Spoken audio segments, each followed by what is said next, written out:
Je vais vous dresser un résumé de la situation clinique. Je pense que c'est ce qui m'est demandé aujourd'hui. Je pourrais avoir des remarques aussi sur les évaluations ou les évolutions en termes épidémiologiques, mais SPF est là, et sur les contraintes opérationnelles en termes de prise en charge et de traitement pour vous donner un état des lieux du terrain.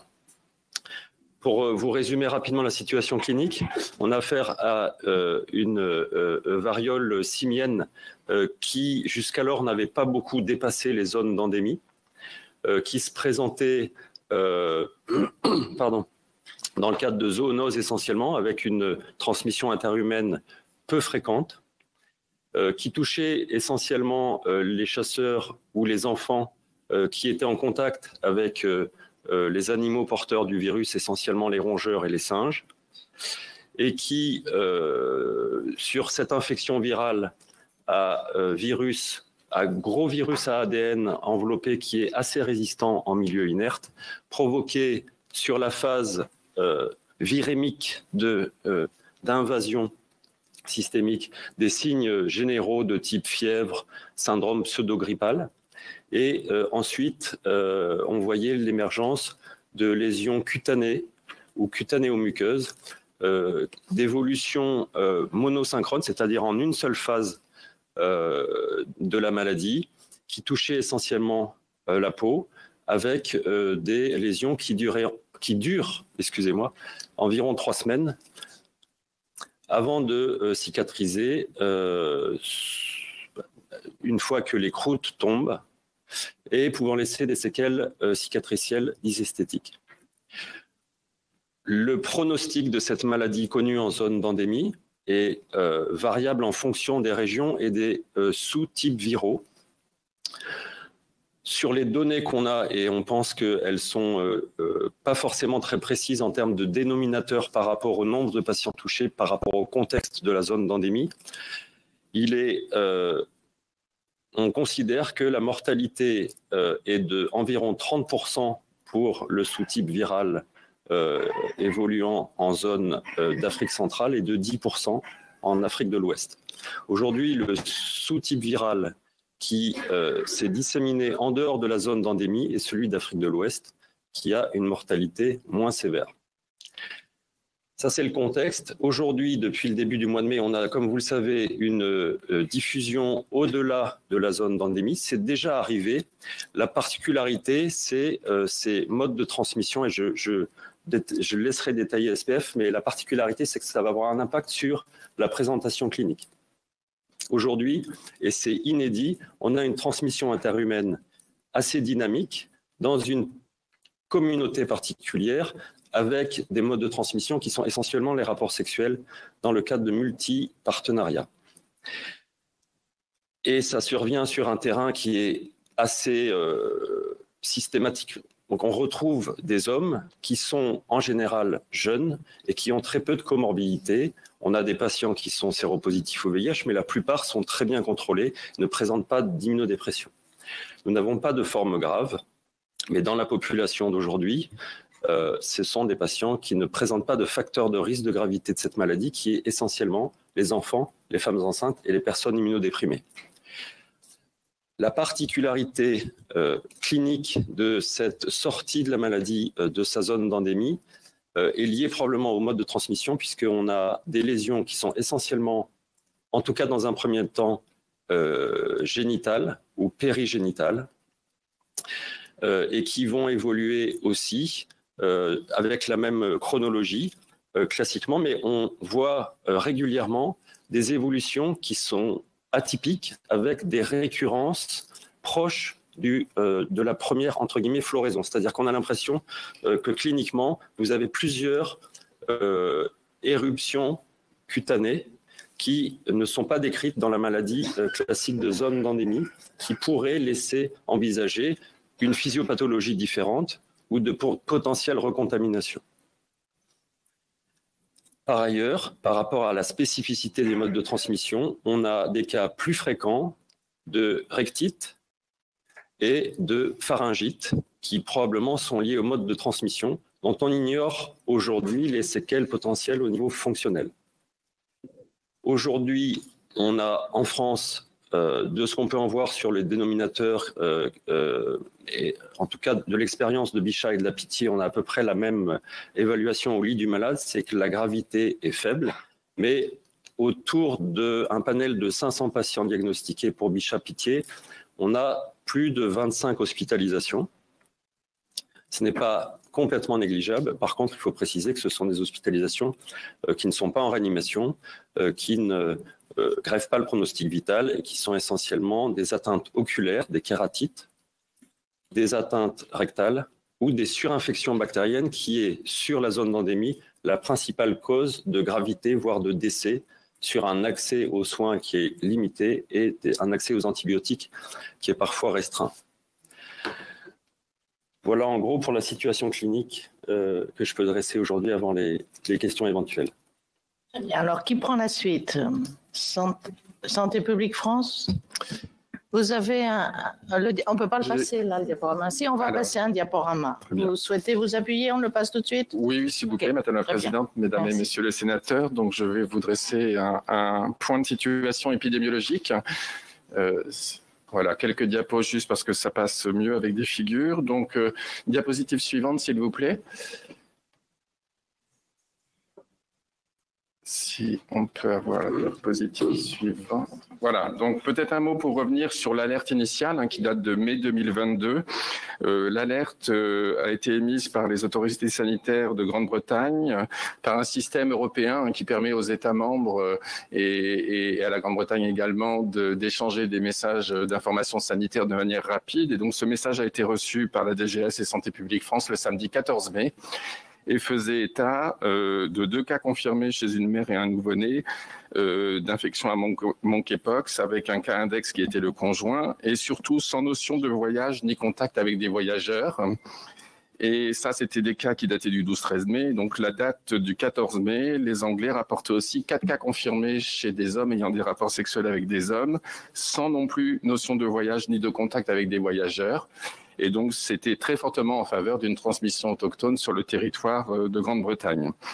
Donc, ce message a été bien reçu par nous-mêmes et nos collègues de la DGS. Nous avons eu une première réunion le lundi pour effectivement analyser ce signal parce qu'il était atypique. Les notifications précédentes concernaient toutes des importations avec des gens qui avaient voyagé en Afrique. Le Portugal, secondairement, a aussi confirmé ses premiers cas. Au départ, il faisait état aussi de syndrome infectieux similaire avec des lésions cutanées chez des homosexuels masculins sans diagnostic étiologique, mais ils ont recherché monkeypox suite à l'alerte anglaise. Et donc, nous avons mis en place dès le 17 mai une surveillance renforcée. Une surveillance renforcée, en fait, ça veut dire qu'en plus de la déclaration obligatoire pour tous les orthopox virus dont la variole, nous avons mis en place une définition de cas spécifique et une conduite à tenir qui a été diffusée aux cliniciens qui déclarent ensuite ces cas et au laboratoire. Et le premier cas français a été déclaré après diagnostic au CNR le 19 mai. Diapositive suivante. Et donc ça, c'est la situation au 4 juillet telle que rapportée par l'OMS, l'Organisation mondiale de la santé, sur la base des données remontées par les pays. Et donc au 4 juillet, plus de 6000 cas étaient recensés avec une très grande majorité, 4920, dans la région Europe de l'OMS. Diapositive suivante. Vous avez la même situation en date du 7 juillet sur la base des données colligées par le Centre européen de contrôle et de prévention des maladies qui fait état de l'inventaire du nombre de cas en Europe. Et vous voyez que les pays les principalement concernés en date du 7 juillet sont l'Espagne, l'Allemagne, la France, le Portugal, les Pays-Bas, l'Italie et la Belgique. Je ne cite que les pays qui ont déclaré plus de 100 cas. Diapositive suivante. Vous avez ici la courbe épidémique sur la base des mêmes données européennes. Alors vous voyez qu'il y a une progression régulière. Il faut toutefois noter que ne pas se fier à l'apparence de stabilisation, voire de décroissance sur les dernières semaines, puisque nous avons des délais de diagnostic en moyenne de 7 jours. Et par ailleurs, les pays peuvent avoir des délais de notification à l'ECDC variables. Je reviendrai sur ce qui est de la situation française juste après. Diapositive suivante. Juste pour vous illustrer un peu les différences de dynamique par pays, vous avez au centre la courbe épidémique française, on va y revenir plus en détail juste après. Et vous voyez que les 3 pays en haut sont l'Angleterre à gauche, l'Espagne au milieu et l'Allemagne à droite, qui ont des dynamiques un peu plus précoces qu'en France et surtout beaucoup plus importantes. Diapositive suivante. Donc, sur la base de nos données nationales, c'est le bilan que nous avons arrêté hier 12 juillet à 14 h. Ce bilan sera mis en ligne après notre séance. On avait recensé en France 912 cas confirmés, dont 828 ont fait l'objet d'une investigation par nos équipes et celles des ARS et ont été décrits au 11 juillet. Ce qu'on peut dire sur ces cas, c'est qu'ils ont en moyenne 36 ans d'âge médian, avec vous voyez, un intervalle qui va de 19 à 84 ans pour les cas adultes. On a aussi 5 cas adultes féminins et 2 cas pédiatriques. Et effectivement, parmi les hommes dont l'orientation sexuelle est connue, 97% sont des hommes ayant des relations sexuelles avec les hommes et 75% d'entre eux sont dans un contexte de multipartenariat, c'est-à-dire avec au moins 2 partenaires rapportés dans les 3 semaines avant le début des symptômes. Dans la plupart des cas, ces cas ne peuvent pas identifier la personne qui les aurait contaminés. Diapositive suivante. En termes de répartition géographique de ces 824 cas décrits au 11 juillet, vous voyez que l'essentiel est diagnostiqué en région Île-de-France, 517 sur ce bilan. Mais on voit une augmentation régulière de cas déclarés en région Auvergne-Rhône-Alpes, PACA, Occitanie et Nouvelle-Aquitaine, sans doute aussi à la faveur des migrations estivales. Diapositive suivante. Donc ça, c'est la courbe épidémique française. Et encore une fois, j'insiste, les dernières semaines ne sont pas consolidées en termes de données. Nous avons aujourd'hui un diagnostic médian de 6 jours en France. Il a beaucoup diminué, j'y reviendrai tout à l'heure. Ce qu'on peut dire en tout cas, c'est que l'épidémie est encore active. La date de début des signes du premier cas, c'était le 7 mai. Et le dernier cas recensé dans ce bilan, le 7 juillet. Diapositive suivante. En termes de principaux signes rapportés, 81% déclarent des éruptions génito-anales, 73% une éruption sur une autre partie du corps, 78% de la fièvre, des adénopathies ou des maux de gorge. 5% sont immunodéprimés, 211 soit 26% sont séropositifs au VIH. Et pour les non-porteurs du VIH, 403 soit 70% sont sous PrEP. Comme je l'ai dit, la prophylaxie pré-exposition pour le VIH. Le délai médian de diagnostic, il est de 6 jours, mais il a diminué. Il était de 13 jours en semaine 18 et il est de 4 jours aujourd'hui. Donc, ça montre bien qu'aujourd'hui, l'accès au test est beaucoup plus fluide qu'au tout début. On a quelques hospitalisations rapportées, effectivement, comme le rappelait le professeur Xavier Lescure, pour des gestions de douleurs parfois intenses, quelques surinfections bactériennes, des mesures d'isolement parfois. L'analyse est en cours, donc je n'ai pas de données plus précises à ce stade, mais nous pourrons vous les communiquer ultérieurement. Aucun décès n'a été recensé dans les cas français. Et donc, pour conclure, avant de laisser la parole à mon collègue François Bec, voilà, les actions de Santé publique France aujourd'hui se déclinent sur plusieurs axes. Surveillance, investigation, c'est à la base et la source des données que je vous ai montrées. Contribution à l'expertise et lien avec la recherche. On a des relations quotidiennes au niveau national avec les cliniciens, avec des équipes de recherche, notamment des modélisateurs pour travailler sur la dynamique épidémique, avec la NRS et MIE sur certains projets de recherche. On partage les données, bien évidemment.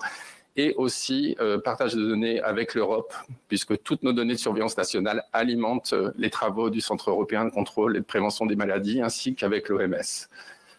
L'appui aux décideurs, il est quotidien. Nous transmettons ces bilans de manière quotidienne, le nombre de cas depuis le 19 mai à la Direction générale de la santé.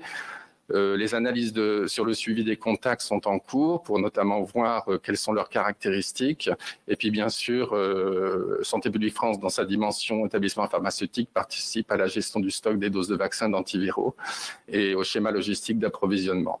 Et donc sur la prévention, je laisserai mon collègue François Bec vous détailler les actions en cours à partir de la diapositive suivante. Madame la Présidente, Mesdames et Messieurs les sénateurs, donc je vais vous parler des mesures de prévention qui ont été prises donc à Santé publique France dans une logique de continuum. Oui, d'accord. Donc les actions de prévention. Les actions de prévention que nous avons mis en place à Santé publique France l'ont été dans un continuum avec les données que le docteur Coignard vient de vous présenter. Et puisqu'il y a un point qui est très important, c'est le ciblage des populations qu'on va essayer d'atteindre avec ces différentes mesures de prévention. Donc, il est très important pour nous de voir comment l'épidémie évolue et comment, en particulier, les profils des gens qui sont atteints évoluent. Donc, Nous avons pu nous appuyer sur un dispositif qui existait à Santé publique France depuis 2016, qui s'appelle SexoSafe, qui est un dispositif à la fois digital et présent sur le terrain dans les milieux de la communauté LGBT. Et donc, dès le 20 mai, on a pu démarrer, grâce à ce dispositif, un premier post sur les réseaux sociaux, et ensuite on a mis en place une FAQ. Le 27 mai, il y a eu un article sur le site sexosafe.fr complètement dédié à la variole du singe pour expliquer ce qu'on savait à cette époque-là. Et puis, au fur et à mesure, on a mis à disposition un certain nombre d'outils pour les acteurs de terrain, pour les ARS, mais aussi pour les associations en contact avec les différents lieux de consommation sexuelle, notamment. Donc, on a conçu des affiches, une fiche conseil dédiée au personnel des établissements les plus concernés par la variole du singe, et puis un flyer pour diffusion dans les lieux de consommation sexuelle, et surtout pour les marches des fiertés qui avaient lieu entre fin mai et début juillet, dans beaucoup de grandes villes françaises. Donc c'était très, très important. En parallèle, donc, on a fait un certain nombre de campagnes sur les réseaux sociaux. Et puis à partir de mi-juin, on est passé à une communication d'intensité plus forte, avec une campagne d'affichage plus soutenue dans les bars, restaurants et clubs gays ou gay-friendly. Une campagne digitale qui a été plus intense aussi, qui s'est appuyée sur les réseaux sociaux et les sites communautaires, notamment en Committee, Mr. Bandby, et puis sur les applications de rencontres aussi, puisque l'enjeu se situait beaucoup là. Je pense par exemple à Hornet ou Grindr. Et ensuite, il y a eu un partenariat avec d'autres médias communautaires, des radios, notamment Radio FG et J1 Radio. À partir de maintenant et depuis ces temps de communication, on avait tous un cœur de message qui était autour du repérage des symptômes, qui ont pu évoluer d'ailleurs au cours de l'épidémie, sur la conduite à tenir et sur l'appel à un professionnel de santé.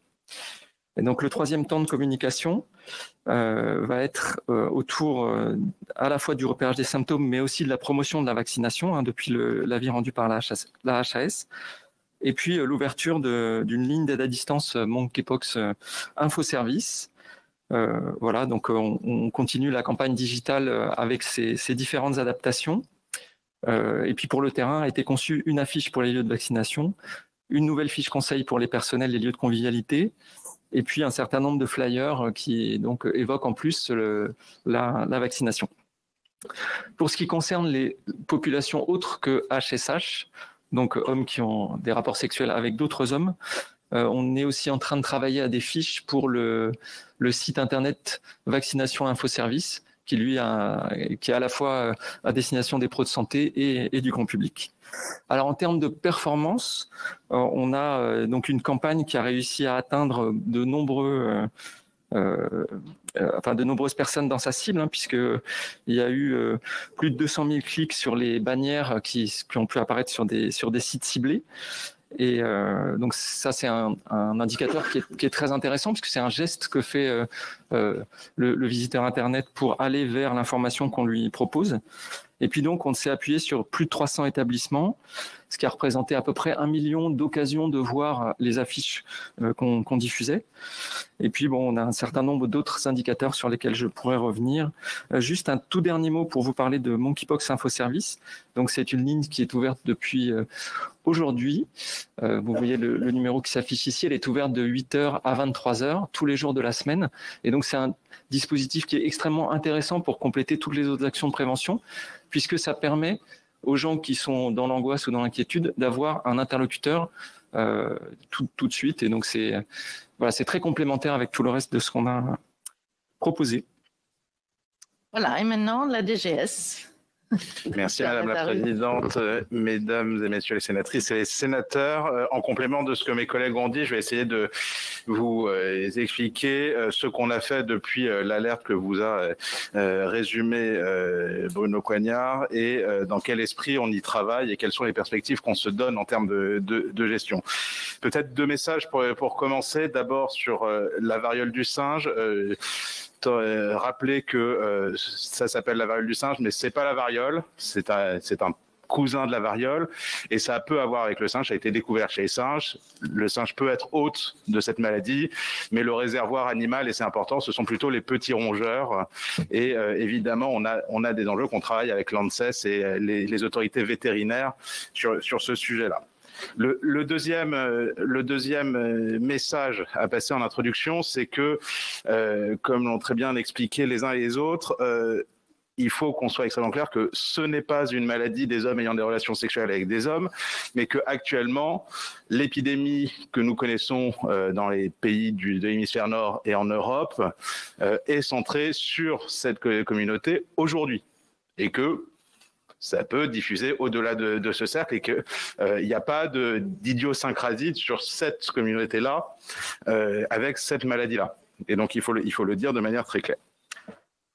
Ce qu'on avait l'habitude de voir, ça a été un petit peu rappelé, ce sont des cas importés depuis les zones d'endémie vers nos pays. Il y a eu des cas ces dernières années vers les États-Unis, vers le Royaume-Uni, beaucoup évidemment avec les liens avec le Nigeria, Israël en 2018, Singapour en 2019. Donc des événements d'introduction avec des fréquences répétées qui augmentent parce que l'augmentation du trafic aérien et mondial augmente, et donc que la probabilité de ce type d'événement augmente.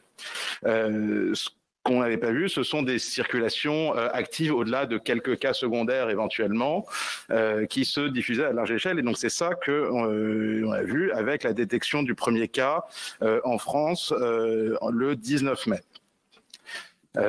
À partir de ce premier cas, la première chose qu'on a fait, qui est très classique, c'est qu'on a mis en place ce qu'on appelle une stratégie autour du risque épidémique et biologique, c'est ce qu'on appelle dans le jargon le REB, et qui vise à avoir une stratégie d'endiguement autour des premiers cas d'une maladie qui ne circule pas de manière autochtone dans notre pays. Alors c'est assez contraignant, ça veut dire qu'avec Santé publique France, on a utilisé la définition de cas qu'ils ont élaborée, une conduite à tenir qui vise à l'isolement des cas pendant 21 jours, c'est long, à réaliser des investigations à la fois en aval pour trouver d'éventuels cas secondaires, possiblement en amont aussi pour aller chercher les lieux de contamination et les circonstances de contamination, et éventuellement les documenter et pouvoir avoir des actions quand on trouve ce type d'événement et que ça concerne plusieurs personnes. Mais c'est évidemment coûteux en ressources. L'autre enjeu dans ce type d'alerte, c'est d'alerter les cliniciens avec un certain nombre de messages, et on s'est appuyé notamment évidemment par nos messages que vous connaissez depuis la crise Covid, qui sont les MARS et les DGS urgents, mais aussi via une mission qui s'appelle la mission COREB, coordination du risque épidémique et biologique, qui travaille de manière très opérationnelle avec les cliniciens, et c'est d'ailleurs un réseau de cliniciens pour essayer de diffuser les choses. Et tout simplement, et le professeur Lescure vous le confirmera, il y a assez peu de spécialistes en France qui ont eu à connaître des cas de monkeypox avant cette émergence-là, et donc voir à quoi ça ressemble, voir que les lésions qui sont décrites, et ça a été parfaitement rappelé, ne sont pas exactement celles qu'on trouve en une de Google Images, et donc on peut passer à côté du diagnostic pour plein de raisons. Voilà, il y a toute cette phase d'alerte, de sensibilisation, un travail qui a été fait notamment au niveau de l'iconographie pour montrer ce que c'étaient ces lésions et commencer à les repérer et sensibiliser également dans les populations dont on commençait à sentir qu'elles étaient les plus ciblées, passer ces informations-là, commencer à faire du repérage de cas, ce qui permet ensuite de voir une augmentation du nombre de cas. Et l'augmentation du nombre de cas, c'est évidemment une circulation virale qui augmente, mais c'est aussi un taux de détection qui augmente. On repère plus de cas parce qu'il y a plus de gens sensibilisés. On a mis assez rapidement en place une vaccination des contacts à risque, une vaccination post-exposition.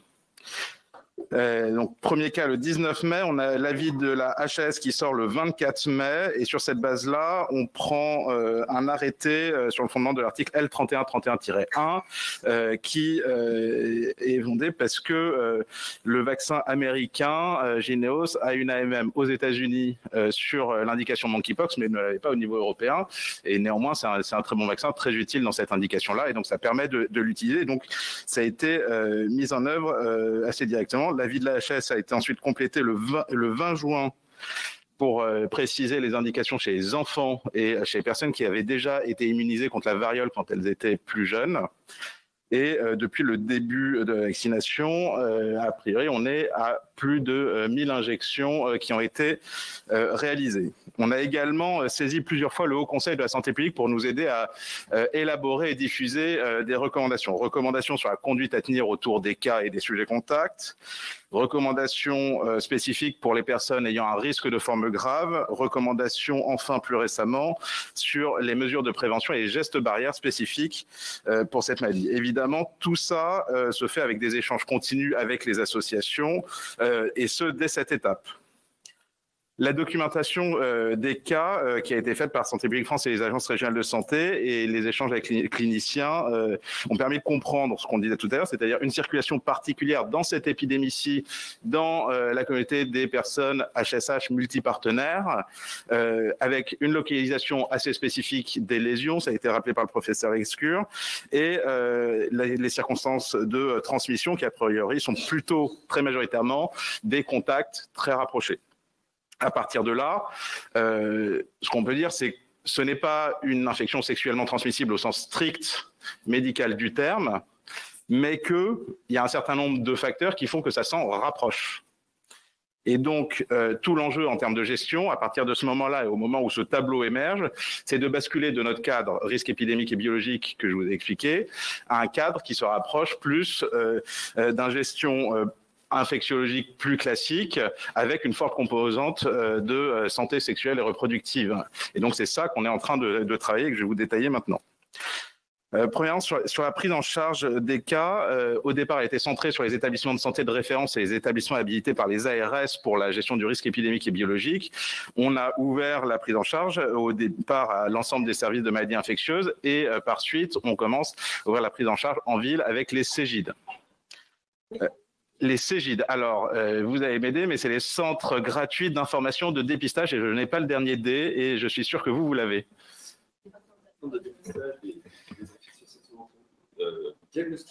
Diagnostic et dépistage. Diagnostic. Ce sont des centres de dépistage anonymes et gratuits pour le diagnostic des IST. Voilà, c'est vraiment des centres dédiés à la santé sexuelle et vous voyez que c'est comme ça qu'on fait la bascule du risque épidémique vers une prise en charge plus large et plus facilitante et ce sont des centres de premier recours que les gens ont l'habitude de consulter donc c'est bien là où ils vont donc on a tout intérêt à ce que le système se mette en place vers la porte d'entrée naturelle pour ces populations-là et c'est bien ce qu'on essaie de travailler. On a passé aussi le message que le premier réflexe est toujours le même, c'est le médecin traitant aussi. Et s'il y a un doute, le 15, c'est aussi fait pour orienter. Et évidemment, toutes les plateformes 15 ont parfaitement les informations vers où orienter les patients. Des échanges avec les cliniciens, là aussi le professeur Lescure pourra vous en parler, est revenu au premier plan, et avec les associations aussi, je dois dire, le fait que les lésions faisaient horriblement mal. Et donc, évidemment, on est très sensible à cette problématique. Et donc, on a saisi les sociétés savantes compétentes pour disposer d'un avis sur la prise en charge spécifique de la douleur dans le monkeypox. On attend leur retour incessamment sous peu. Et évidemment, on va diffuser ça à l'ensemble des communautés cliniques pour que ça puisse faire et organiser des filières de prise en charge spécifique de la douleur, y compris pour des patients qui ne nécessiteraient pas une hospitalisation au sens strict, mais voilà, il faut qu'on traite ce sujet-là et on est en train de le traiter.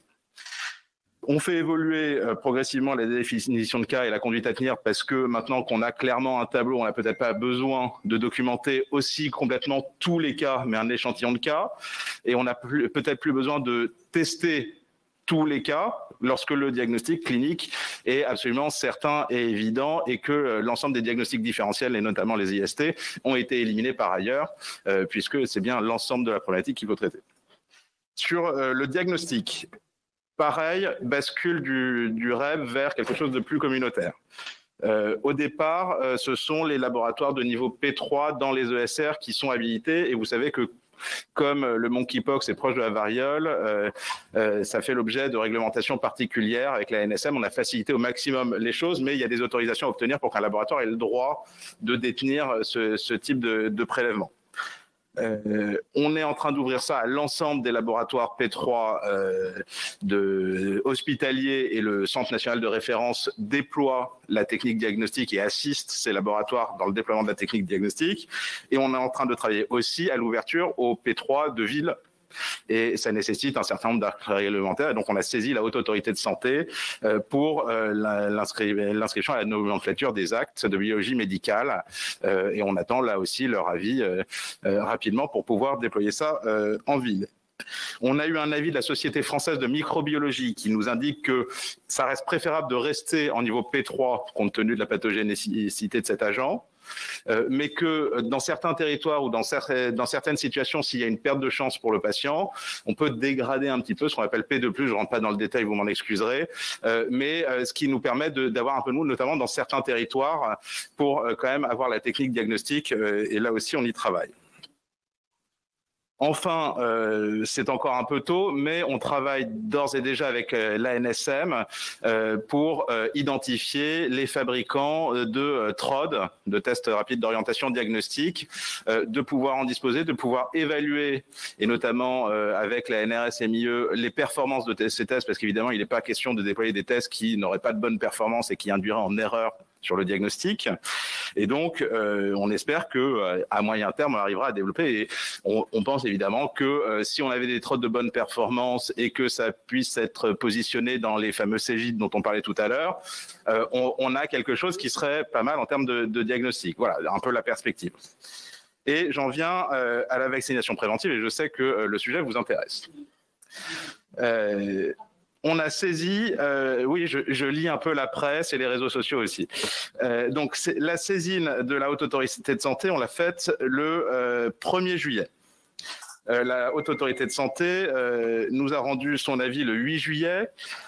En nous indiquant 3 indications principales qui sont les hommes ayant des relations sexuelles avec les hommes multipartenaires et les personnes trans multipartenaires, les gérants de lieux de convivialité avec consommation sexuelle, et puis les personnes en situation de prostitution, et en nous indiquant également marginalement qu'elle ne retenait pas d'indication priorisée pour la vaccination des soignants, mais que au cas par cas, pour des soignants particulièrement exposés parce qu'ils voient des patients monkeypox tous les jours ou qu'ils ont à manipuler des échantillons tous les jours, ça peut se faire au cas par cas. Le dernier point, et c'est important dans la discussion, c'est que la Haute Autorité nous dit aussi, bien sûr, que cette indication-là, elle ne se fait pas au détriment de l'indication précédente, qui est la vaccination post-exposition. Ce sont 2 choses différentes, mais les 2 indications coexistent, et la vaccination post-exposition est prioritaire sur la vaccination préventive. Voilà, puisqu'on est face à un risque immédiat versus un risque potentiel. Donc, suite à la réception de l'avis le 8 juillet, il a été annoncé le jour même que l'avis allait être suivi. On a envoyé des messages à l'ensemble des ARS pour leur indiquer l'avis et qu'il fallait qu'on travaille à l'élargissement des centres de vaccination. Elles se sont mis en ordre de marche tout de suite. Elles avaient déjà un petit peu anticipé. Et on a travaillé, bien sûr, avec Santé publique France dans sa composante établissement pharmaceutique avec la NSM pour essayer d'organiser le schéma logistique et puis lever l'ensemble des freins techniques qui peut y avoir, notamment les conditions de conservation et de transport de ce type de vaccins sont pas complètement simples, et donc on fait très attention parce qu'il ne s'agit pas non plus de faire n'importe quoi avec ces vaccins. On a fait sortir un nouvel arrêté L3131-1 le dimanche 10 pour permettre de lever l'ensemble des freins réglementaires qui nous gênaient pour déployer cette vaccination. Donc là aussi de manière extrêmement volontariste, c'est-à-dire qu'on a arrêté qu'il n'y a pas besoin de faire depuis une pharmacie hospitalière ce qu'on appelle une rétrocession nominative si on veut vacciner par exemple dans les CGID. On a levé le fait que les centres de vaccination ne pouvaient pas vacciner pour ce type de vaccin puisqu'elles ne pouvaient vacciner que pour les indications du calendrier vaccinal, et il n'est pas dans le calendrier vaccinal. Et puis, on a rappelé que c'était un vaccin à prescription médicale, mais que bien sûr, les infirmiers et les infirmières pouvaient réaliser l'injection sur prescription médicale. Les ARS ont travaillé là aussi à l'ouverture des centres. À l'heure où je vous parle, on a plus de 70 centres de vaccination qui sont référencés. Elles sont référencées sur les sites des agences régionales de santé et on les a agrégées au niveau du site santé.fr où il y a un onglet maintenant dédié Monkeypox, donc santé.fr/monkeypox. J'ai regardé ce matin, il y avait 72 centres. Évidemment, les prises de rendez-vous commencent, c'est ce qu'on avait dit, ça commencerait à partir de cette semaine. Et en plus, on a une semaine avec le 14 juillet au milieu, c'est pas complètement simple et idéal, mais on fait avec. Il y a des premiers créneaux qui sont ouverts, d'autres qui vont suivre, et puis on va arriver à une vitesse de croisière, j'espère, assez rapidement. Maintenant, je voudrais quand même souligner le fait qu'on est parmi les premiers pays à faire cette vaccination préventive. Le Royaume-Uni, le Canada et l'Allemagne ont commencé, mais on est dans les mêmes temps et on est très peu de pays à le faire à ce stade. L'enjeu, ça a été dès vendredi de redimensionner les stocks qui étaient prépositionnés dans les régions, puisqu'on avait prépositionné des doses pour la vaccination des sujets contacts et qu'il faut augmenter ça. Donc, c'est des circuits logistiques importants et on y travaille. Et on continue à consolider et à amplifier les circuits d'approvisionnement. Sur la communication, peut-être un mot, parce que c'est une question que vous allez me poser, sur les stocks. Ils sont couverts par le secret défense, donc j'évacue cette question-là, j'en suis désolé. Ce qui est couvert par le secret défense, c'est la composition et le capacitaire du stock. Et donc, j'en parlerai pas, évidemment, pour les raisons que vous comprenez dans le détail. Sur la communication, les collègues de Santé publique France en ont beaucoup parlé, mais je voudrais quand même insister sur le fait qu'on a un dialogue très rapproché avec les associations et un dialogue que je trouve de qualité. Je ne sais pas ce qu'elles en pensent, mais en tout cas de qualité et hebdomadaire. On a une visioconférence hebdomadaire depuis le début de cette alerte avec elles pour expliquer ce qu'on fait et prendre les remontées de terrain et ce qui va pas, et on se dit assez franchement les choses. Le numéro vert qui est ouvert depuis aujourd'hui et dont je rappelle le numéro 0801 90 80 69 et puis tous les travaux qui ont été rappelés par François Bec sur donc voilà, vous voyez, on a fait beaucoup de choses dans un temps restreint parce qu'il faut toujours se méfier du biais historique. Finalement, ça fait qu'1 mois et demi que cette alerte a commencé, c'est un temps relativement court. Je tiens ici devant vous à rendre hommage aux équipes qui travaillent avec moi sur ce sujet-là. Elles sont totalement mobilisées. Tard le soir, le week-end compris, on fait tout ce qu'on peut pour déployer au maximum les choses le plus vite possible. J'espère qu'on va arriver à lever tous les freins qui restent. Et en tout cas, vous pouvez être assuré qu'on est totalement déterminés pour lutter face à cette nouvelle épidémie. Et j'espère que tout ce que nous avons appris dans le cadre de la Covid va nous servir pour gérer ça au mieux. Merci beaucoup. Donc, nous allons passer de cette présentation, nous allons passer aux différentes questions. Et j'ai d'abord Corinne Imbert, ensuite Florence Tassarat, Bernard Jomier, Laurence Cohen, Véronique Guillotin et Mélanie Vogel. Merci Madame la Présidente, merci messieurs pour vos exposés. J'aurais évidemment plusieurs questions si j'ai un temps imparti, Madame la Présidente, à la fois. Non, pas tout, mais j'ai quand même une sélection de plusieurs questions, même si certains sujets évidemment ont été abordés par les différentes prises de parole. Tout d'abord, concernant la maladie et sa diffusion en France. On voit un nombre de cas recensés à la fois, j'allais dire, relativement modeste, puisqu'on partait de 500 cas au 5 juillet, mais avec quelque part un emballement, puisqu'on est à plus de 900 cas 6 jours plus tard. Quelle crainte avez-vous en termes d'emballement de cette épidémie et en termes de mortalité? J'ai bien entendu qu'à ce jour, il n'y a pas de décès liés à cette pathologie en France. On a vu qu'il y avait un taux de mortalité important, même s'il était plus faible en Afrique de l'Ouest. Malgré tout, ça fait un taux en Afrique de l'Ouest de 10%. Est-ce que vous craignez que ce taux de 10% puisse atteindre les patients dans notre pays. Donc, ces nombres que vous nous avez, ce chiffre de 912 cas, est-ce qu'il fait état de la réalité de l'épidémie et où estimez-vous que certains cas sont asymptomatiques et non mal dépistés?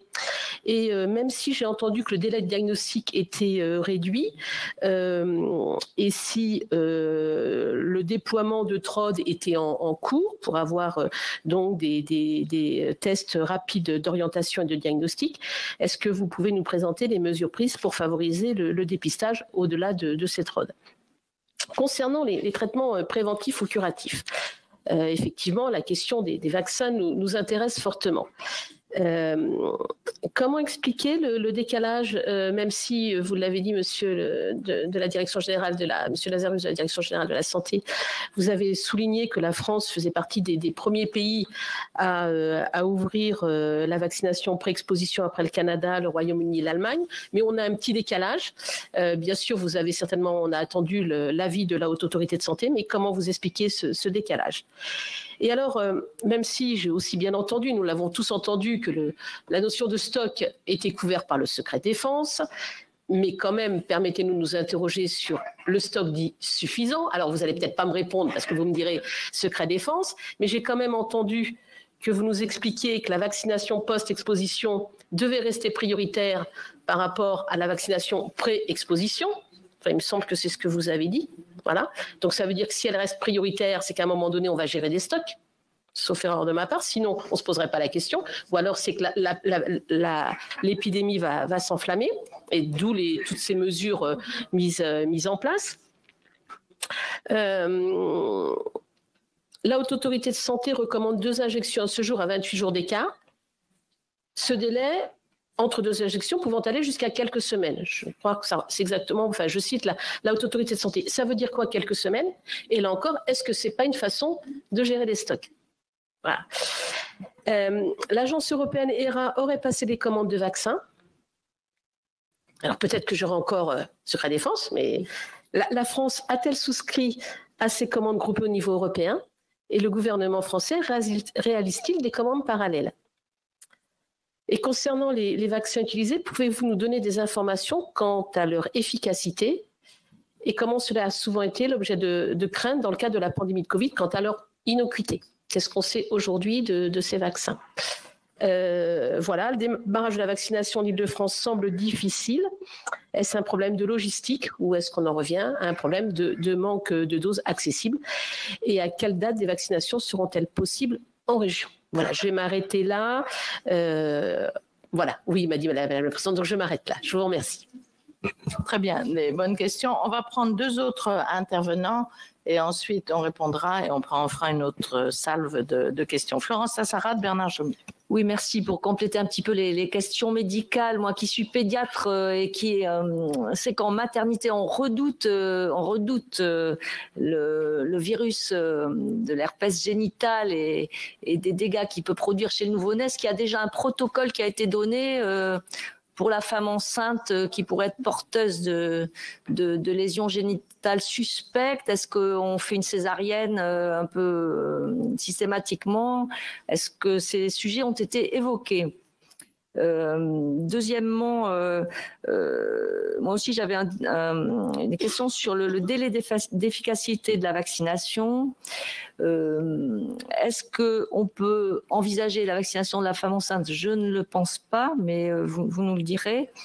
Et enfin, tant qu'on est dans la rubrique vaccination, puisque moi j'ai beaucoup travaillé là-dessus avec l'OPEX, à propos de vaccins à visée orogénitale, est-ce que le vaccin du papillomavirus se diffuse ou est-ce qu'on est encore à justement, est-ce que le vaccin du papillomavirus n'a pas été victime de l'épidémie de Covid et sa publicité également, puisqu'on avait un vaccin à visée vraiment génitale. Et Bernard Jomier. Est-ce qu'on pourra avoir les slides qui ont été présentés? Merci. Ils sont sur Déméter, hein, et le professeur Lescure nous enverra Merci Madame la Présidente. Les documents par slide. Bon, mes questions sont assez, on va dire, similaires à celles de Corinne Imbert, mais de façon moins diplomate qu'elle, comme d'habitude. Parce que je trouve que le discours que notamment la Direction générale de la santé nous a offert est quand même un très beau discours, bien lissé, mais ne correspond pas exactement à la réalité des faits et du déroulement des faits. Vous avez rappelé avec justesse que le premier avis de la Haute Autorité de Santé, la première recommandation, c'est fin mai, autour de la question de la variole du singe, le 20, 23, 24 mai, à ce moment-là. Et il est marquant de constater que depuis, alors il y a eu saisie, il y a eu recommandation, vous nous l'avez décrit, Mais fin mai, c'est le moment où l'Allemagne, elle commandait 240 000 vaccins pour sa population. C'était fin mai. Voilà. Et vous, à la question des commandes de vaccins, nous n'avons toujours pas de réponse. Alors, on espère qu'on va l'avoir ce matin, parce qu'on est le 12 ou 13 juillet, mais pour le moment, il n'y a eu aucune réponse à cette question. Donc voilà le décalage concret. Et si on reprend, mais je vais être court, parce que Madame la Présidente nous a demandé d'être court, les chronologies sur les États-Unis ou sur le Canada, sur les autres grands pays qui sont concernés, est à peu près du même ordre. On est, par rapport à ces pays, largement en retard, comme d'habitude. Deuxième point, la situation actuelle. Pour nous, pour l'évaluer, nous avons besoin, premièrement, d'avoir des prévisions des épidémiologistes. Et ce qui est marquant, c'est qu'on n'en a pas. Alors, est-ce que c'est le nombre de facteurs d'incertitude qui rend les prévisions trop complexes, avec des écarts qui seraient tels qu'on ne pourrait pas en tirer une leçon en termes après de mesures à prendre? Mais en tout état de cause, on a dans les saisies d'avis qui nous ont été exposées, on n'a pas entendu de saisie d'avis sur les prévisions épidémiologiques et sur notamment sur les données précises que demandait Corinne Imbert. Je vais donc vous poser juste 4 questions. 1, celle des prévisions épidémiologiques. 2, la question du nombre de vaccins qui sont disponibles pour la population générale. Et personne ici ne vous demande quels sont les stocks de vaccins qui relèvent de la sécurité nationale. Mais on ne peut pas opposer le secret défense à la population générale pour savoir quels sont les vaccins qui sont disponibles pour la population générale. Ça, ce n'est pas du relève, ça ne ressort pas de la sécurité nationale et de la défense. Et cet argument de la DGS, il est pour moi irrecevable. Troisièmement, donc les commandes de vaccins. Quand avez-vous commandé des vaccins et quel nombre de vaccins avez-vous commandé? Et quatrièmement, le dispositif d'information en direction des populations. Donc un travail est effectué avec un certain nombre d'associations, notamment communautaires, mais on aimerait avoir plus d'informations sur le dispositif d'information de la population sur la variole du singe. Je vous remercie. À répondre à ces questions, bon, professeur Lescure, je vous propose de démarrer sur des questions qui vous concernent et puis on prendra à suivre. Je vais aller vite. Non, mais prenez votre temps pour nous répondre, néanmoins. Hein. Bien sûr. On aime bien les réponses synthétiques, mais en même temps, il faut répondre aux questions. Sur la mortalité, je vous ai annoncé... Pardon, excusez-moi. Je vous ai annoncé des chiffres qui... et je pense qu'il faut être très modeste avec cette maladie qui est extrêmement mal connue et probablement décrite dans des conditions d'accès aux diagnostics et aux soins qui sont incomparables avec ce qu'on a aujourd'hui et qui induisent probablement une approximation importante. Aujourd'hui, je ne crois pas que la mortalité dans nos pays soit celle de 10%. D'ailleurs, ce n'est pas ce qu'on observe avec des milliers de patients qui ont été identifiés. Il n'y a pas de décès sous contrôle de SPF aujourd'hui, ni en France, ni dans d'autres pays de la zone nord.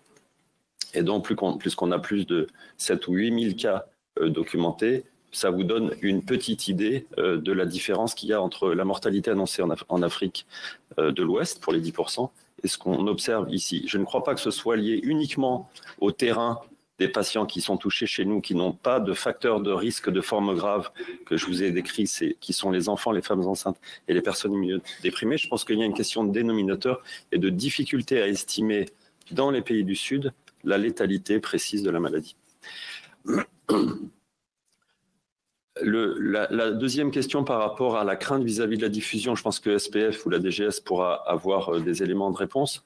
Ce qui est sûr, c'est que si on a la réponse que je viens de vous donner sur la gravité ou la mortalité pourrait éventuellement différer si l'épidémie venait se diffuser chez des personnes à risque de forme grave, enfants, femmes enceintes, immunodéprimées. Et donc ça, pour le moment, c'est vrai qu'en termes de stratégie, on veut éviter la diffusion au-delà de cette communauté, en partie et en grande partie à cause de ces raisons-là. La question par rapport au dépistage et au délai du diagnostic, je pense que et peut-être SPF aussi aura des éléments de réponse. Les circuits sont mis en place progressivement. L'offre au début, comme vous l'a expliqué le docteur Clément Lazarus, était centrée sur les établissements de santé de référence. Et donc, il y a eu un engorgement assez rapide par rapport au nombre de cas qui étaient essentiellement centrés sur l'Île-de-France. Le déploiement d'autres centres pouvant effectuer le diagnostic a permis de réduire le délai diagnostic. Et l'autre raison, aujourd'hui, c'est qu'on a un diagnostic qui est permis sur une approche clinique dans des équipes expérimentées. On n'a plus besoin de faire une documentation virologique. Pour les traitements, effectivement, on a des traitements. C'est pour ça que d'un point de vue sanitaire, on n'est pas très inquiet. D'une part parce que je vous ai dit que la transmission interhumaine était très faible dans les zones d'endémie. Et donc, au-delà des modes de transmission spécifiques décrits dans cette communauté, je ne pense pas que la diffusion en population générale soit à craindre dans des proportions inquiétantes. Et puis, on a des outils thérapeutiques curatifs. On a le Tecovirimat qui est un traitement oral antiviral. On a le Brincidofovir qui est aussi un traitement antiviral. En termes de disponibilité, pour le moment, les contraintes sont en train de se réduire, mais on pourra très prochainement avoir accès à ces médicaments, dont l'efficacité semble intéressante, assez puissante en termes d'effet antiviral, mais qui sont issus de données animales, avec une tolérance qui semble correcte. Et pour vos questions spécifiques sur les populations particulières, femmes enceintes et enfants, le Tecovirimat est indiqué à partir de 13 kg de poids corporel, environ 2 ans. Le Brincidofovir est indiqué dès la naissance. Et chez la femme enceinte, on peut utiliser les immunoglobulines anti-vaccines qui ont, mais avec probablement ici aussi un accès difficile. Mais toutes ces questions ont été anticipées. Je pense que sur l'efficacité vaccinale, on a peu de données sur le vaccin vis-à-vis de monkeypox, puisque c'est le vaccin antivariolique classique. Elle est estimée autour de 85% dans les limites de la robustesse des informations et des données qu'on peut avoir. On sait sur la vaccination antivariole que la mémoire de la vaccination et donc l'efficacité de la vaccination, si on prend le modèle variole, est stable et perdure longtemps au cours du temps. Et puis, je pense qu'en ce qui me concerne, je peux m'arrêter là. Il y avait des données de tolérance sur la vaccination. Là aussi, on a sur la 3e génération, ce n'est pas le vaccin qui a été donné jusque dans les années 80, qui était un vaccin de première génération, qui était relativement, qui était pourvu d'effets indésirables non négligeables. Sur ce vaccin de 3e génération, qui est aussi réalisé à partir d'un vaccin vivant, mais non réplicatif. Et donc, on a aussi un recul avec d'autres. C'est une stratégie vaccinale utilisée pour d'autres agents infectieux. Et on a un recul en termes de tolérance qui est tout à fait favorable. Bien. Qui continue Santé publique France et ensuite Monsieur Lazarus. Oui, donc je vais me permettre de répondre peut-être de manière groupée, parce que certaines questions sont similaires. Donc, j'ai bien noté une question sur un éventuel emballement. C'est en fait très lié aux questions que vous avez posées également sur des modèles de prévision. Donc, je répondrai à ces 2 questions ensemble, également sur les formes éventuellement asymptomatiques et enfin sur les questions de comparaison par rapport à d'autres pays européens, notamment l'Angleterre. Donc peut-être sur les formes asymptomatiques d'abord. Toutes ces questions, je le précise, font l'objet de discussions plusieurs fois par semaine avec nos collègues des autres agences européennes. On a 2 à 3 réunions hebdomadaires où effectivement les pays font part de leur expérience. Et donc sur la question des cas asymptomatiques aujourd'hui, la question n'est pas résolue. Très peu d'évidence, aucune publication revue par les pairs. Nos collègues belges ont fait état d'éventuellement 3 cas. Alors, asymptomatiques ou post-symptomatiques, c'est toute la difficulté. On peut avoir des formes cliniques très frustres, éventuellement non reconnues, notamment si les éruptions sont peu disséminées, voire muqueuses. Et donc, la question n'est pas résolue et on ne sait pas de toute façon, même pour ce case report en Belgique, si les personnes étaient contagieuses. Donc, la recherche se poursuit et je pense que voilà, ça fait effectivement l'objet d'une attention soutenue en lien avec nos collègues cliniciens pour pouvoir les documenter, mais à ce jour, il n'y a pas d'évidence solide sur le sujet. Sur la question de craindre un éventuel emballement, en fait, nous, dès le début de cette épidémie, on s'est mis en contact avec des équipes de modélisation avec qui on travaille depuis en fait de longues années et notamment depuis la Covid. Et donc, on partage nos données de surveillance avec 3 équipes de modélisation. Et on avait en fait une réunion de travail ce matin à laquelle je ne suis pas allé, mais des collègues de mon équipe y sont, pour faire état de leurs premiers résultats. Donc, je ne peux pas vous en parler, je ne les connais pas. Ce que l'on connaît par contre, ce sont les travaux de nos collègues anglais. Ils ont publié le 8 juillet un technical briefing où effectivement leurs conclusions sont très prudentes puisqu'en gros, ils ont d'énormes incertitudes, des intervalles de confiance dans leurs prévisions qui font qu'on ne sait pas si on va être sur un plateau ou sur une augmentation. Donc, ils ne concluent pas. Le CDC conduit également des travaux de modélisation, mais là plus pour évaluer les stratégies de prévention et notamment vaccinales, mais n'a pas prévu de projection. Donc voilà, donc on devrait nous avoir des projections nationales dans un proche avenir, en tout cas je l'espère, mais j'attendrai de prendre connaissance des travaux des équipes de recherche avec qui nous collaborons sur ce sujet. Concernant enfin la question d'un éventuel retard sur les Anglais. Par ailleurs, leur épidémie a démarré avant la nôtre et on est assez sûr du sujet. Je ne l'ai pas dit tout à l'heure, mais notre premier cas date du 19 mai. On a vérifié par acquis de conscience, parce qu'on peut toujours éventuellement rater des signaux. On a regardé nos données de surveillance syndromique. Je pense que vous connaissez, on a un système de surveillance syndromique qui nous permet de recueillir des données syndromiques de tous les services d'urgence et des services hospitaliers en temps réel. Et on a donc interrogé ces données de surveillance syndromique de manière rétrospective sur les mois précédents. Et nous n'avons pas identifié de signal permettant de suspecter des cas de monkeypox en France avant ce premier cas du 19 mai. On a par contre, à l'occasion effectivement de cette interrogation de nos données de surveillance syndromique, identifié une épidémie de varicelle. Mais bon, voilà, voilà. Mais en tout cas, on a fait cette vérification. Et donc, l'épidémie en France est quand même assez décalée et d'une intensité très inférieure à celle observée en Angleterre, en Allemagne ou en Espagne. Sur la question d'un éventuel sous-diagnostic, là encore, le plus important, c'est de sensibiliser les patients et on a insisté tout à l'heure effectivement sur le fait d'informer les cliniciens.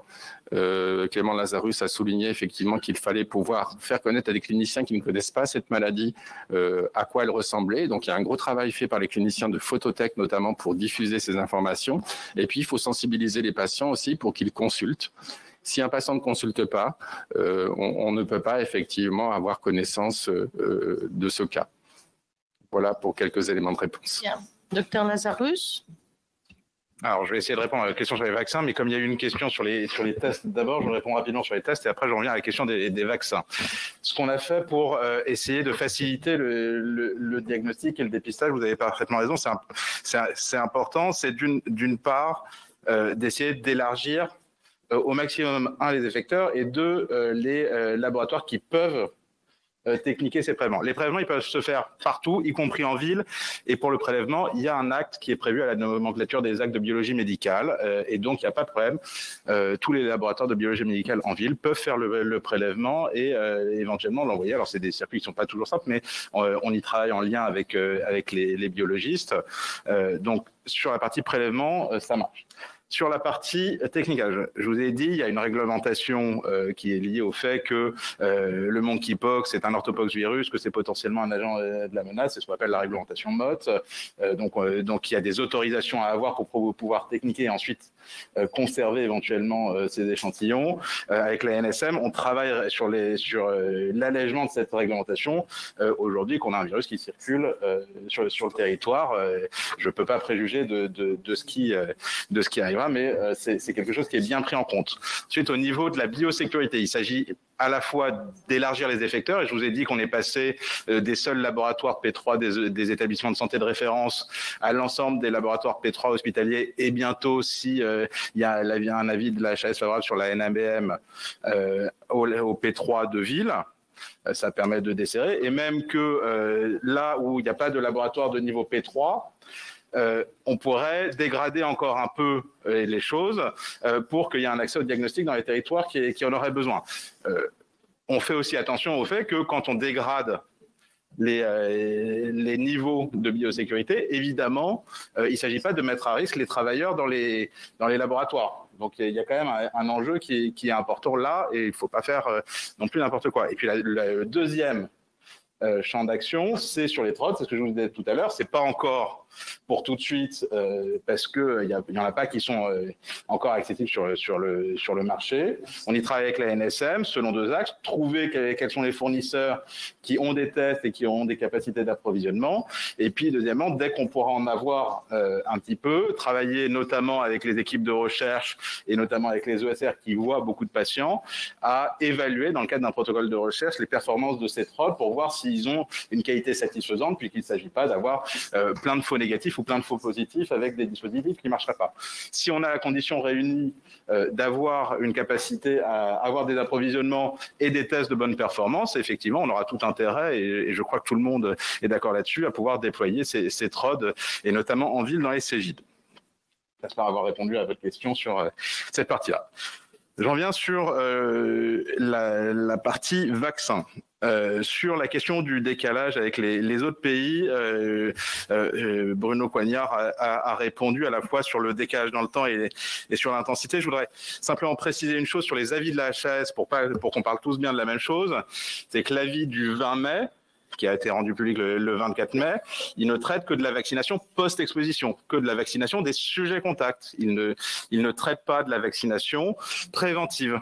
Ça, c'est l'avis qui a été rendu la semaine dernière. Donc, c'est pas la même chose, c'est pas le même dimensionnement, c'est pas les mêmes circuits. Donc, c'est bien un redimensionnement suite à cet avis qui a lieu actuellement. Sur les stocks, sur le secret défense, pour être précis, ce qui est couvert par le secret défense, je l'ai dit, c'est le capacitaire et la composition du stock.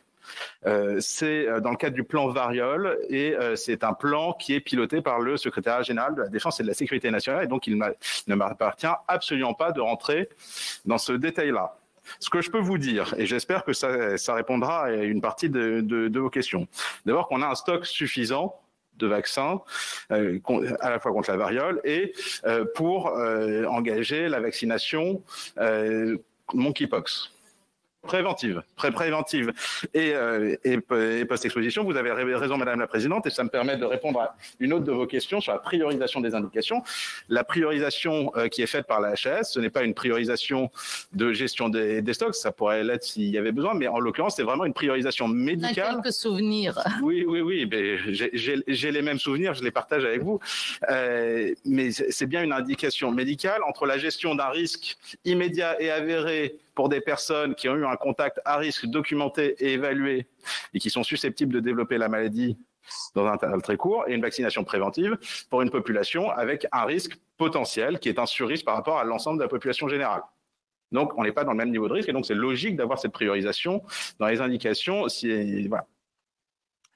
Sur les stocks, on a des niveaux de stocks qui sont suffisants pour traiter ces indications-là, et il y a des commandes qui sont complémentaires qui ont été passées dès le début de cette alerte, et il y a une première livraison qui est déjà intervenue, et on a des prochaines livraisons qui sont programmées en août, en septembre et à la fin de l'année, et on est en cours d'instruction d'autres commandes supplémentaires, et je ne rentre pas dans le détail. Sur ce qui est livré, on a déstocké des stocks stratégiques, plusieurs milliers de doses qui sont déjà sur le terrain notamment en Île-de-France, puisque évidemment c'est là où se concentre le gros de l'épidémie, et plusieurs milliers qui vont être déstockés à brève échéance. On est en train de faire les plannings pour les réapprovisionnements et les réassorts dans les différents centres de vaccination en fonction de leur ouverture avec les ARS, et il y a déjà des programmations qui sont en cours pour les semaines à venir. Donc les doses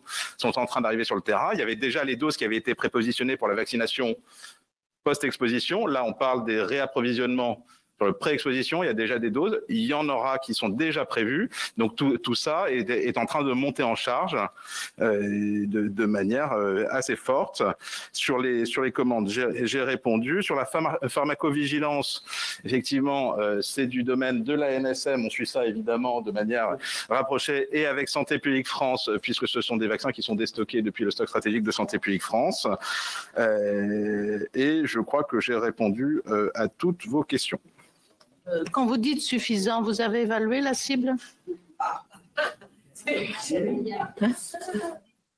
Ça fait combien de personnes, quoi, en gros?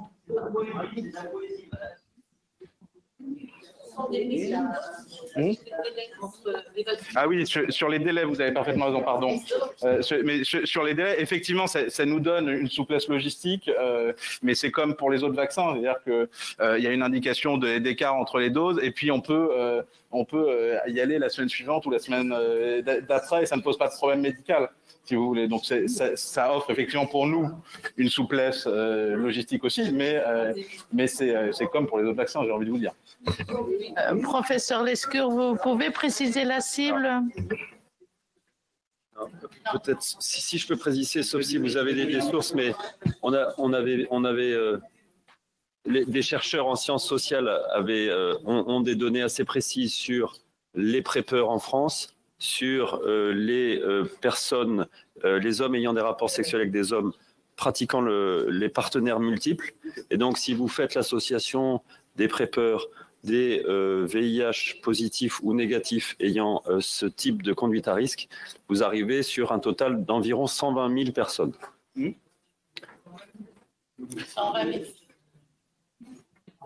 Avant qu'on passe aux autres questions, est-ce que le fait de cibler uniquement les personnes que vous venez de définir, est-ce qu'on va passer à côté de cas chez d'autres personnes? C'est ma question. Et est-ce que, en plus, ça a un côté très stigmatisant, donc comment vous traitez ça en termes de communication? Alors, Madame la Présidente, sur votre question, va-t-on passer à côté d'autres profils? C'est l'objet, effectivement, et notre priorité actuellement dans les démarches de surveillance. On a bien caractérisé aujourd'hui la principale population à risque, hommes ayant des rapports sexuels avec les hommes, notamment multipartenaires. Mais nous restons vigilants pour justement détecter d'éventuelles modifications avec des cas qui seraient rapportés de manière plus fréquente chez des femmes, chez des enfants bien évidemment, ou chez des travailleurs du sexe par exemple.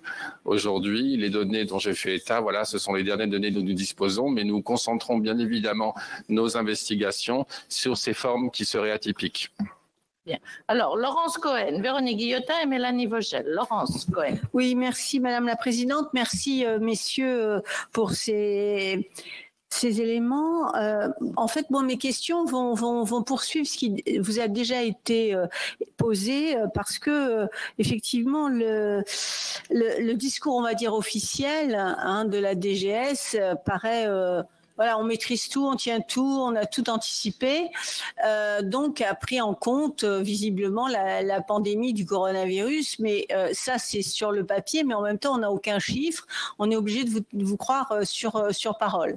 Donc c'est un petit peu compliqué, vous l'avouerez, pour les parlementaires que nous sommes. Alors moi, d'abord, première chose, je ne comprends pas votre argument de secret défense. Je ne vois pas ce que la défense vient faire dans l'histoire. Il ne me semble pas, mais peut-être que ça m'a échappé.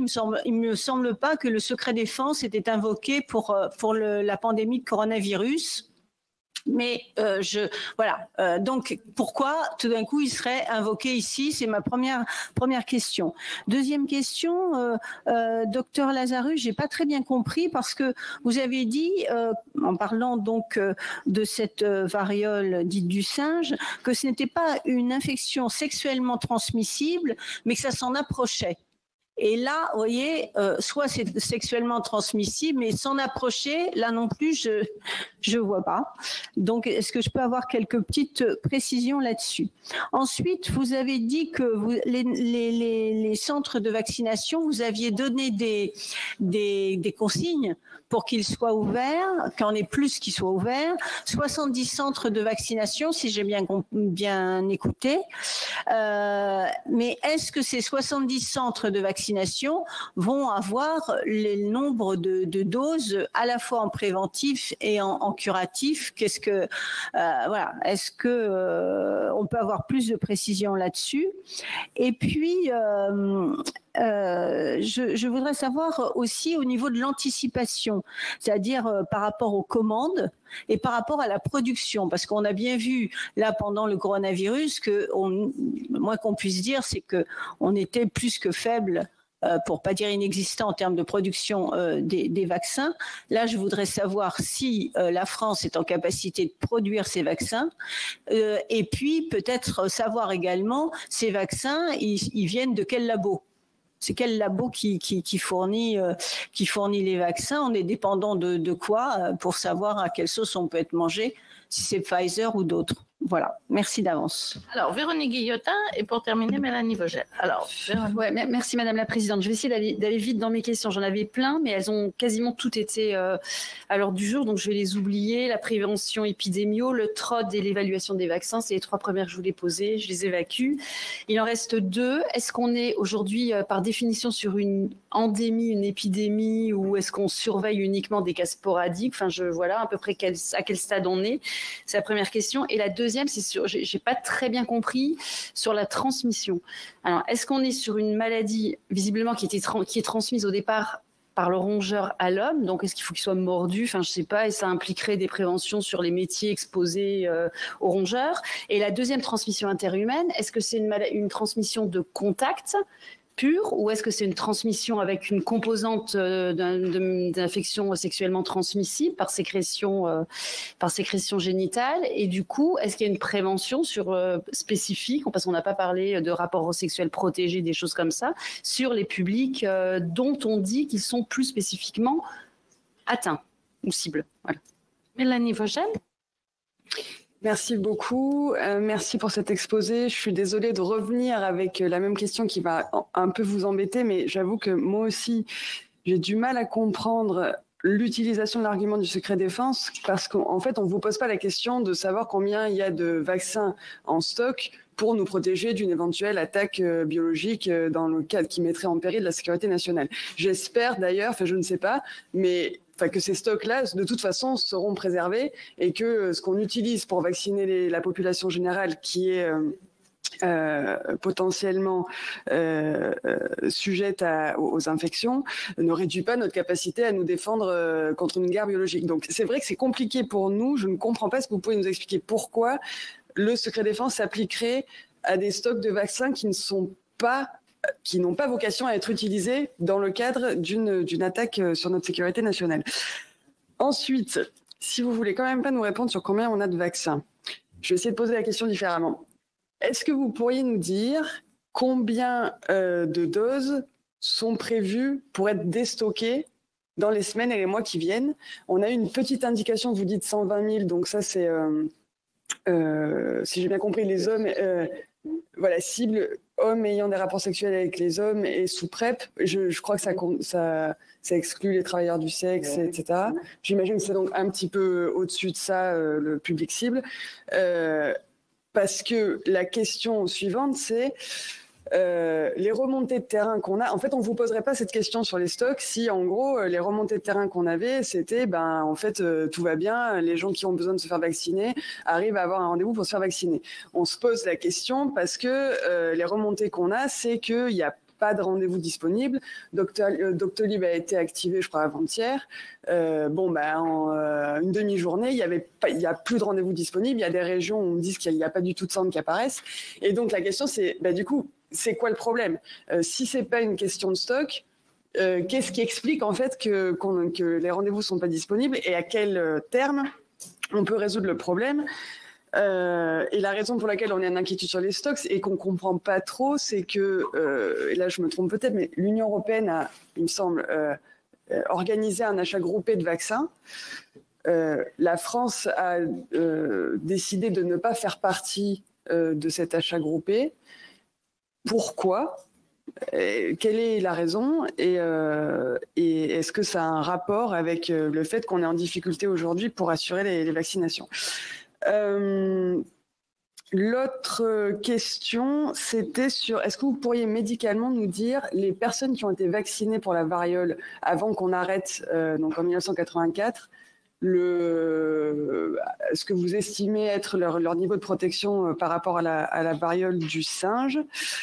Ensuite, j'ai une question sur les protocoles d'isolement. Donc, les personnes qui ont été infectées, qui ne sont pas hospitalisées, qui sont donc, si j'ai bien compris, en isolement.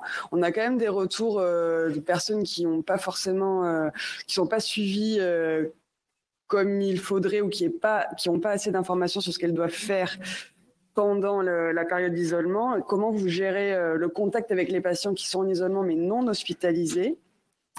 Et la dernière question, donc plutôt pour le gouvernement, c'est effectivement, on a une maladie qui n'est pas, et c'est bien de le rappeler, à proprement parler sexuellement transmissible, dans le sens où elle n'est pas transmissible par le sperme, etc.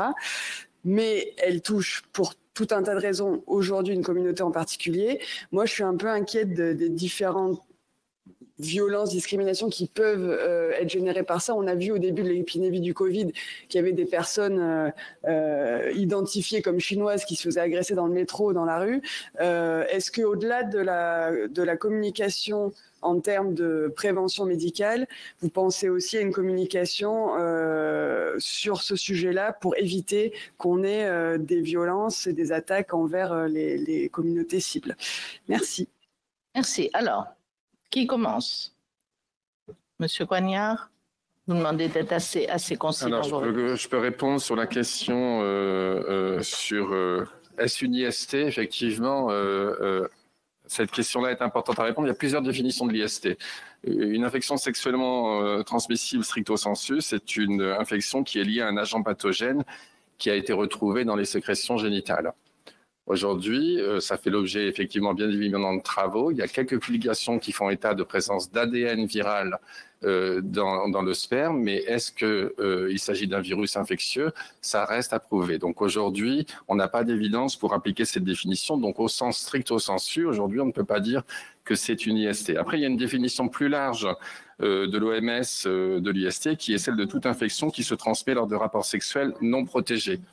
La notion de rapport non protégé doit ici être comprise comme non protégé par un préservatif externe ou interne. Donc là aussi, il faut faire attention parce que si on qualifie le monkeypox d'IST, on va laisser penser éventuellement à certaines parties de la population que porter un préservatif en protège, ce qui n'est pas le cas puisqu'on l'a rappelé, c'est une infection qui se transmet principalement par des contacts directs de peau à peau en contact avec un patient qui a des lésions.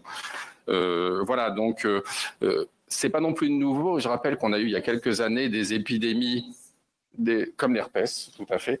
On a eu il y a quelques années aussi des épidémies d'hépatite A ou de shigellose dans des communautés homosexuelles masculines. Et c'était des modes de transmission aussi de pathogènes non étiquetés IST, mais qui survenaient dans le cadre de rapports sexuels. Donc aujourd'hui, ni le CDC, ni l'OMS ne considèrent, ni les CDC aux États-Unis ne considèrent l'infection à monkeypox comme une IST. Mais par contre, on est tous d'accord sur le fait qu'elle peut se transmettre durant des contacts intimes entre personnes. Et c'est vrai qu'à ce titre, ce n'est pas, et Clément Lazarus l'a rappelé, une maladie qui est spécifique de la communauté homosexuelle masculine. Aujourd'hui, c'est la principale population à risque, mais comme je l'ai dit, on reste très vigilant sur la détection de cas qui se transmettraient dans les mêmes circonstances, mais dans d'autres populations. Donc, pour répondre aussi à la question, est-ce qu'on est sur une endémie, une épidémie? On est clairement aujourd'hui sur une épidémie qui se concentre principalement dans une communauté homosexuelle masculine, avec de rares cas, je l'ai rappelé, 5 cas féminins et 2 cas pédiatriques qui sortent un peu de ce profil. Et je crois que j'ai répondu aux questions que j'avais repérées, mais je suis prêt à compléter si besoin. Alors, Monsieur Lazarus, sur le secret défense, dites-nous tout. Alors, je vais tout vous dire sur le secret défense. Donc, sur le secret défense, je vous l'ai dit, ce stock de vaccins antivarioliques, il a été constitué dans le cadre du plan Variole. Le plan Variole, il est piloté par le secrétariat général de la Défense et de la Sécurité nationale. Et donc, le secret lui appartient. Le secret lui appartient. Si je vous divulgue les choses qui sont couvertes par le secret, je risque 5 ans de prison et 100 000 € d'amende. Je vous trouve très pouce au crime, mais voilà, j'essaye de tenir bon. Voilà. Les vaccins qui sont dans ce stock, je ne rentre pas dans le détail pour les raisons que je viens d'évoquer, mais évidemment, ce sont des vaccins contre la variole et qu'on peut utiliser pour le vaccin de 3e génération pour le monkeypox. Et donc, c'est ça qu'on est en train de faire, c'est qu'on les utilise dans une autre indication que celle du stock. À ce stade, le stock est toujours couvert par le secret. Et ça perdure, on verra si... Nous, on n'a pas d'intérêt particulier à ce que ça le soit, je le dis clairement. Ce qui est important, c'est ce qu'on livre sur le terrain et ce qu'on prévoit d'approvisionner. Ce que je peux vous dire aujourd'hui, je vous ai dit quelques milliers de doses qui sont déjà sur le terrain et d'autres quelques milliers qui sont en cours. Je peux préciser un peu les choses. On a déjà déstocké 7500 doses. Et on a 5000 doses qui sont déjà prévues pour la semaine prochaine et la semaine suivante. Et on continuera comme ça en fonction des besoins des ARS qui nous sont remontés. Et on organise le schéma logistique avec Santé publique France et avec au fur et à mesure des ouvertures de centres de vaccination. C'est pas le seul facteur qui pourrait être limitant. Je ne pense pas d'ailleurs que ça le soit puisqu'on livre en fonction des besoins. Ça peut prendre un peu de temps. Vous me ferez grâce, je répondrai à votre question, mais vous me ferez grâce qu'on est aussi la semaine du 14 juillet et donc même avec la meilleure volonté des services de l'État et avec ces opérateurs, c'est pas complètement trivial comme contrainte et donc on continue à y travailler. Et puis il y a aussi toutes les contraintes de terrain, c'est-à-dire qu'il faut avoir les bras pour vacciner les organisations et ça nécessite du monde, des ressources humaines et Xavier qui connaît bien ces contraintes pourra vous en parler. C'est aussi ça la vraie vie et la réalité du terrain. Donc, on essaye de monter en charge tous collectivement pour pouvoir avoir une offre de vaccination qui soit satisfaisante, qui permette que les gens qui souhaitent se faire vacciner le soient. On continue à le faire et on va suivre les choses et c'est bien l'objectif.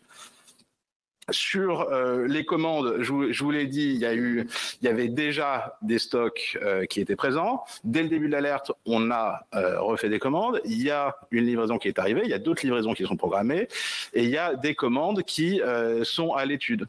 Donc on continue. C'est sur la question de la commande européenne. Merci. Dans le cadre de cette commande, la priorité est donnée à des pays qui n'ont pas de stock. Nous, on a un stock. Et donc, l'idée est plutôt d'être solidaire avec nos collègues européens et que ceux qui le souhaitent puissent commander des stocks. Et donc, c'est comme ça qu'on a agi. On n'insulte pas l'avenir de dire que dans le futur, on essaye d'être pragmatique et d'agir dans un cadre européen coordonné. Sur les antécédents de vaccination variole, il y a un avis de la Haute Autorité de Santé. Effectivement, ils ont besoin que d'une seule dose, qui indique bien qu'il y a un niveau de protection qui préexiste. Évidemment, plus l'ancienneté du vaccin est importante, moins le niveau de protection est fort, mais je laisserai mes collègues préciser. Et sur l'isolement, oui, sur les personnes qui ont vraiment besoin d'un accompagnement à l'isolement, il peut arriver qu'il y ait des hospitalisations pour accompagnement à l'isolement qui soient faites. Xavier Lescure pourra vous en parler. Les ARS, quand elles le peuvent et quand elles ont connaissance d'un cas qui a du mal à s'isoler, peuvent les accompagner, appeler plusieurs fois dans la semaine, essayer de voir et avoir une action pragmatique. Et il faut qu'on continue. L'isolement, a fortiori sur une période aussi longue de 21 jours, c'est pas simple et on le prend en compte aussi. Et voilà, il faut qu'on continue à y travailler. Ça, je suis tout à fait d'accord avec vous.